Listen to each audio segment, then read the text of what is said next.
Welcome to another CoinFLEX tutorial. In this video, we will walk through the permissionless listing process. Step 1. Token information. On the CoinFLEX homepage, click Listing. You will then be brought to the permissionless listing homepage. Here, you can see the 3 steps of the listing process.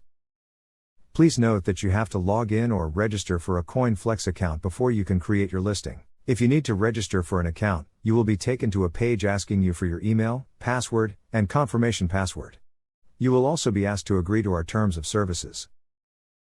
You may also use your MetaMask wallet to register for an account. Once logged in, you can create your token listing.